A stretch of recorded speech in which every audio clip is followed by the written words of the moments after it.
G'day everyone, welcome to Bondi Beach. My name's Trent Maxwell and today we're going to be talking about rip safety, something that I'm very passionate about. I've been a lifeguard for 17 years. I've done a number of rescues on this beach here in rips, and far too often we do a lot of rescues here where people don't know what to do if they get stuck in a rip. So today we're going to be focusing on how to identify a rip, what to do if you get stuck in one, and what to do to get out of one. And also we're going to shine a little bit of light about rescuers, people, members of the public rushing into the water and rescuing people. Unfortunately in New South Wales and around Australia this summer, a lot of people have lost their lives by rushing into situations. So it's something I'm very passionate about, to be able to educate you at home. Just remember, everything I do today is for educational purposes only, okay?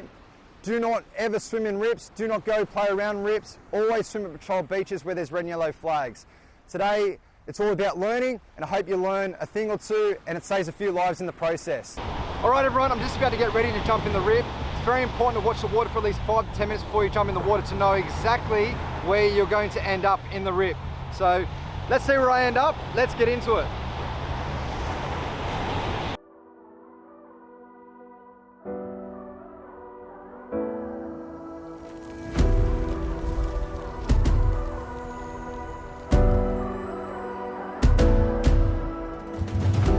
Jump in, whoop, fallen in the rip. So now I can no longer touch the ground. Okay, I'm only probably 5-10 meters offshore. Okay, let's see where we end up. All right, so when you do get stuck in a rip, number one thing you need to do is do not panic. You need to remain calm, okay? We're starting to slowly move out to sea now. Around this time, people start to panic. They start to scream and yell, and far too often, we do a lot of rescues 15, 20, 30 meters offshore. All right, so when people start to panic, as soon as they can't touch the bottom, they start to get scared. So we're already drifting probably 15, 20 meters out now. This is the hot zone. This is the zone where people start to panic and start to scream and yell. All right, that's what you don't want to do. You want to remain calm. All right, number one, remain calm. Second thing, you need to pick a landmark on the beach. You need to have situational, awareness, all right? By picking a landmark, so over here we've got the lifeguard tower, we've got some signs, we've got big buildings, we've got some trees. By picking a landmark, you'll be able to determine which way you are moving in the rip. Remember, rips move in all different shapes and sizes. They move to the left, they move to the right, they move horizontal, vertical, diagonal.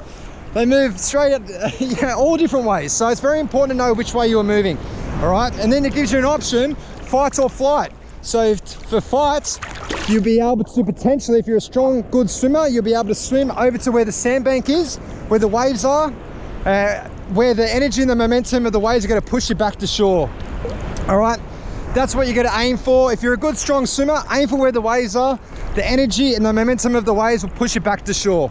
All right, for the flights, if you don't know how to swim, if you're not a strong, confident swimmer, by remaining calm, staying afloat, two good things you can do.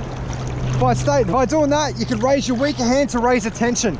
All right, you're trying to raise attention to the lifeguard, lifesavers, surfers, or a member of the public. But if you're a member of the public, never go in the water without a flotation device. Far too often, rescuers drown too. All right, so by raising attention, using your weaker hand, use your stronger hand to help keep you afloat. Egg beat kick, wave. You can start lay on your back and wave. You can doggy paddle, wave. All right, that's the symbol of that you're in trouble. You need help here in Australia and around the world. Try and avoid doing this, okay? Because then both your arms out of the water and it's hard to stay afloat. All right, so as you're drifting out, we're probably about 50 to 60 meters out the back now, and we're drifting to the north. We're heading to the north, all right? So naturally, rips sometimes take you out and take you onto the sandbank. So far too often we hear tragedies happen where someone's in trouble, someone's stuck in a rip, help. Someone from the beach, a member of the public with no flotation device, rushes into the water, jumps in.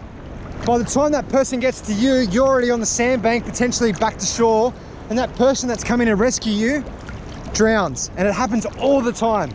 Not much waves today, and there's a lesson in that too. People come to the beach and they get scared of waves. They don't want to swim where the waves are. They think that the waves are where the rips are. And sometimes that's the case. But today, there's no waves breaking and we're drifting to the north, okay? So Just remember, there's always rips around, not just here in Australia, but around the world. By knowing which way you're moving is going to help save your life and help others. We're probably about 200 meters down the beach. As you can see, there's still no waves breaking, but because we're over the sandbank, the walls of water, like right here now, there's a bit of energy in this water here. Watch this, it's just naturally going to push you back to shore. We're in the wave zone. Let's see if we can body surf this one in.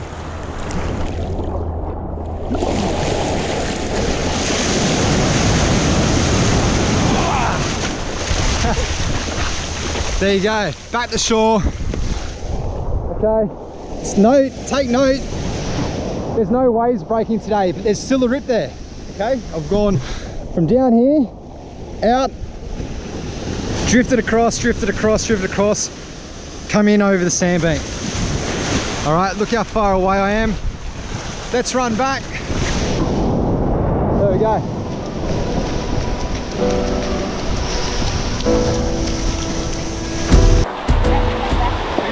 So, didn't swim a stroke. Look how far down the beach I ended up, but I ended up on the sandbank, in amongst the surfers.